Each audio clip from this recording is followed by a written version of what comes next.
This is the side-lying abduct and shift with grounding.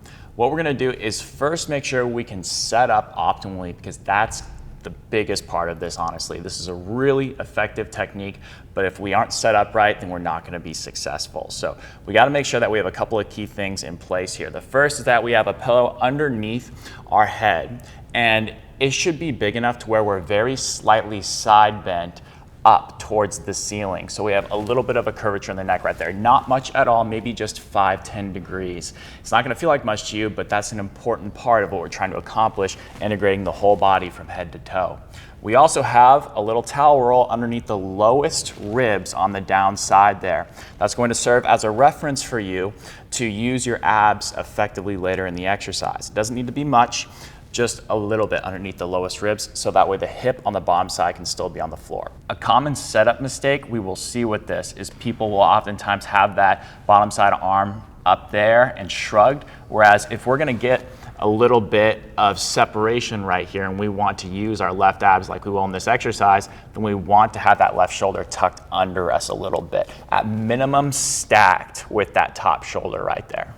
We also have a bench or some object, it doesn't matter really what it is, as long as it's keeping you in a position of slight abduction, meaning that your foot is ever so slightly higher than your hip.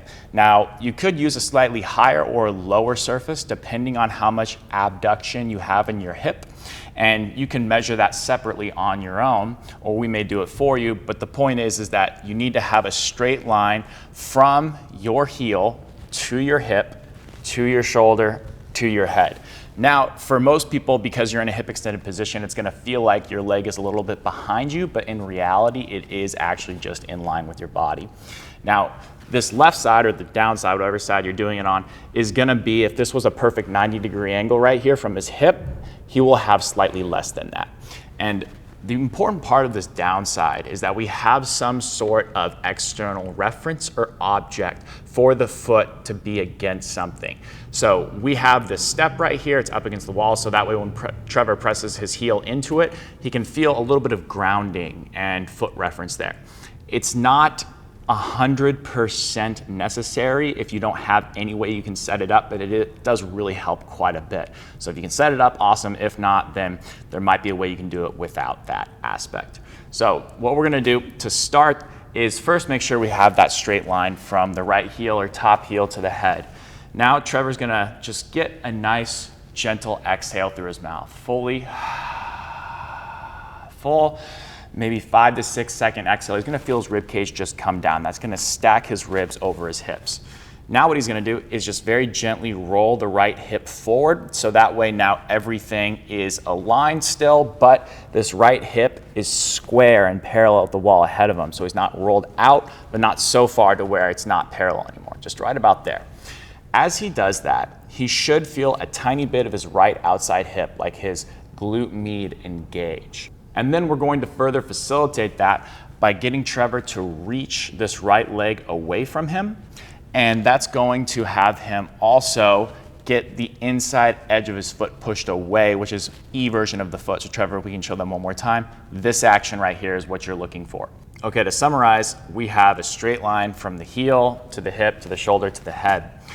At this point, all we should really feel is the right outside hip and potentially a little bit of side abs as well. Because if you notice, Trevor, you can come back to the starting position right here. As Trevor reaches that right leg away from him, he should be able to feel a little mouse tunnel underneath these lowest left ribs right here. And if he needs to push his top hand into the ground a little bit, that's okay. And that should help him find a little bit of left obliques or downside obliques. And this is the first step of the exercise. All you need to be able to do is maintain that straight line and feel your downside side abs with your top side glute med or side of the butt cheek. And if you can do that, great. Just sit here for a couple of breaths. Breathe in through your nose, out through your mouth, making sure you're keeping heel contact on this object right here with your downside foot. The most common mistake in this version of the exercise is that as people roll that top hip slightly forward and reach this leg away, they're gonna move through their low back and extend their low back. Remember, we are in hip extension, but we don't want the back to arch. So if this is you, I'd strongly recommend further emphasizing that full exhale at the beginning and feeling your ribs come down and holding that as you roll that hip over very subtly and slightly and then reaching that leg away from you. Doing that should really limit how much movement you have through your low back. Finally, the thing to watch out for is using this top right leg to push down into that bench and lift your hip off for whatever reason.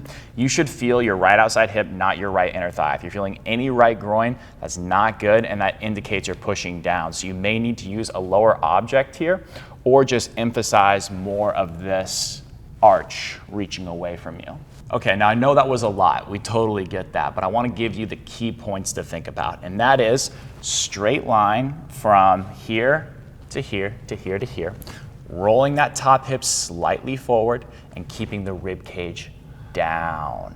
If you can do that, you're going to have some success. It's just really important that you feel only your downside side abs and your top side glute med area. If you're doing that, you're doing great. And as long as your neck and low back are relaxed, those are the key points. As a progression from this, everything will stay the exact same. But the only thing we're gonna do is keeping heel contact on that downside right there. We're gonna focus on just ever so slightly having the intention to lift this bottom side knee off of the ground. The hip stays on the ground, but just 1 millimeter of a lift of that bottom side knee is gonna really kick on your inner groin adductor muscle on, in this case, the left side, but he should not lose his downside side abs or that top side glute med area. If he does, he's probably trying too hard to lift that knee up. Some people won't even be able to lift the knee up, but the intention to lift the knee is all they need to feel that inner thigh adductor muscle engaged. Just remember, don't lose that heel.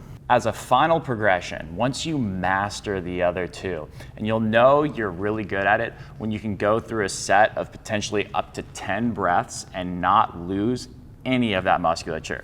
Your inner thigh adductor, your outside hip, your downside side abs, all the while keeping your neck and low back relaxed. If you can do that, you're doing really well. And the last progression would be to keep everything involved, the slight knee lift, the reach here, foot doing that, and now create a bigger tunnel down here. But don't flare your rib cage, just get a bigger tunnel there.